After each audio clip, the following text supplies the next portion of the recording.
Mando, we could really use your help.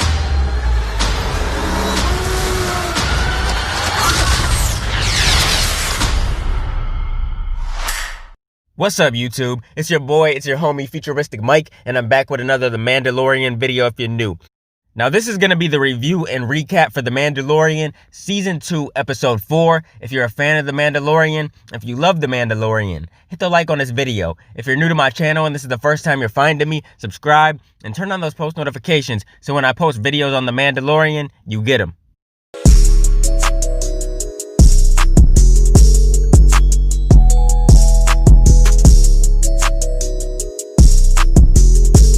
Now, this is Chapter 12, The Siege. The description for this episode reads, The Mandalorian rejoins old allies for a new mission. When I read that, I'm thinking to myself like, who could these old allies be? But we find out very soon after the episode starts. Now, following the exciting return of a fan favorite character from the animated world of Star Wars, Disney Plus's hit spin-off series The Mandalorian Season 2 is back with a brand new episode that sees the bounty hunter looking for a particular Jedi in order to keep Yoda safe. Now, his ship is still not in the best condition, and Mando must rely on Yoda to work on some technical repairs in smaller areas of the ship. Now, it's pretty funny, man, at this part. I was really laughing. Some wire work needed to be done in the cockpit.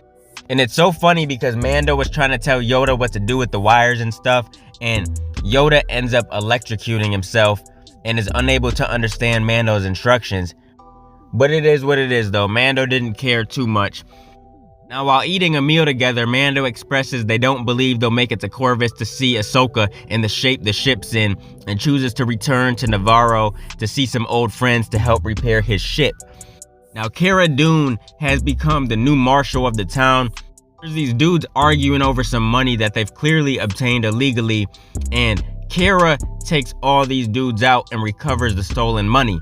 Mando makes a somewhat rough landing just outside the town of Navarro and meets up with Cara and Greef Karga, who offer to fix up Mando's ship. But for them to do that, he has to help clear out the town of Empire occupation. The town is now like a lively place compared to how it used to be in the first season, with Karga stating he's been busy with clerical work while Marshal Dune focused on cleaning up the town. Karga brings Mando to the bar in which they previously had their final confrontation with the client and nearly fell to Moff Gideon, revealing it has been converted into a school, and they leave Yoda there while the three go to talk some business. Now, Yoda tries to make friends with the boy sitting next to him in order to get some of his cookies. But after being turned down by him, he uses the Force to pull the cookies to him. Now, while heading to Karga's place of business, Mando runs into Murthro. This was his bounty from the very first pilot episode, if you guys remember. And he had been taking care of Karga's book since he was young until he disappeared after some creative accounting, leading to the bounty on his head, and he's now working off his debt to Karga, with 350 years remaining. Now, with the ship repairs set to take a while, Karga and Dune pitch Mando on a job to wipe out an Imperial base still located on the planet, which is where the troops from their standoff with Gideon were stationed. They want to destroy the weaponry from the base to establish the planet as finally being safe and even as a trade anchor for the system. The plan is to sneak into the base, overload the reactor, and then get out. And Murthro is going to be their driver in exchange for knocking 100 years off his debt. With the Imperial technology not being made to withstand the lava flats of the planet, Murthro, Karga, and Dune work to try and hotwire the elevator from the ground level to get up to the base, while Mando uses his jetpack and leaves them for a moment. He takes out the stormtroopers and sends the elevator down to them. The group take out the guard in the main security center and make their way through the base to the reactor core. Murthro is sent out to drain the coolant lines and overheat the reactor. He's successful in doing this, and the group begin running back through the base before their 10 minutes is up. They come across a science lab in which they find a doctor was conducting some kind of experiment involving a blood transfusion. I guess this was supposed to be Yoda, but the experiment would have killed him. The doctor's transmission ends with him saying he will not fail Moff Gideon again. And then Mando says Moff Gideon is dead though. Mirthro says that the recording is only 3 days old. This confirms to the group that Gideon is alive and Yoda is in danger back in town. Now Mando jetpacks out from the reactor to get to Yoda while Cargo, Dune, and Mirthro head to the speeder and will meet him back in town. Mando jetpacks out of the heat from the reactor core and towards town, while Karga, Dune, and Mirthro find themselves pinned down by stormtroopers in the cargo bay, leading Dune to hijack a stormtrooper transport to help them escape. The group hasn't fully escaped, and they are followed in hot pursuit by a group of stormtroopers on speeder bikes through the canyons, while Karga hopping on the guns to hold them off. He takes out one before the other two race ahead out of range of the gun. Dune successfully kills one of the two remaining in the canyon wall, while another one hops on board and plans to drop a thermal grenade inside. But before he can, Karga turns the gun around just in time to find him and shoots him. This kills him in an explosive blast. Meanwhile, a group fly away from the base just as it explodes and begins pursuing the group just above the canyon. Karga attempts to shoot down the walls around them and doesn't have much success. He ends up shooting one of them down, but this destroys the ship's gun in the process, so they're out of guns at this point.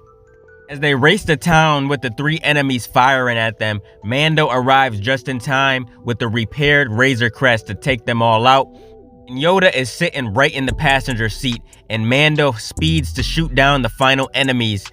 And it was funny because all the spinning around Mando does during this final battle causes Yoda to get sick from the cookies. It was so funny. As Mando takes off and Karga expresses his gratitude once again for his help, he's later questioned by Captain Carson Teva about the base exploding, downplaying Teva's questions about the Razor Crest appearance on the planet. Teva compliments Dune for her work cleaning up the planet system and offers her a position in the New Republic, to which she declines. Teva leaves behind a Republic badge for her just in case she changes her mind. Now, somewhere in space, an Imperial officer receives word from one of the mechanics on Navarro that a tracking device has been placed on Mando's ship, bringing word to Moff Gideon, who's pleased to learn he still has Yoda and states they will be ready for their next encounter with him, observing a mysterious group of soldiers being worked on by a scientist nearby. And then this is the end of the episode, and Moff Gideon just looks with that evil look. He's just looking like he's like Darth Vader or something, like, you know, he's gonna be the straight villain of this season, and I can't wait to see a really good fight with Mando and Moff Gideon. That's gonna be exciting to see. Overall, it was a good episode. It was really solid. I did like episode 3 better though. I think episode 1 and 3 were the best episodes so far. 2 was probably my least favorite. This one was pretty good though. If I were to have to give it a score out of 10, I'll give it like a 7 out of 10. This episode was still pretty good. What did you guys think of episode 4 of The Mandalorian season 2? Did you guys like it? Comment your thoughts down below in the comment section. What are your theories, thoughts, predictions, and everything else for the rest of the season? Comment everything down below. Keep supporting your boy, and I'll be continuing to bring y'all Mandalorian content in the future. Make sure you guys like, comment, and subscribe, and smash that notification bell so you can never miss a video. Hope you guys enjoyed the video. Let me get out of here, y'all. It's your boy, Futuristic Mike, and I'll talk to you on the next one. I'm out. Peace.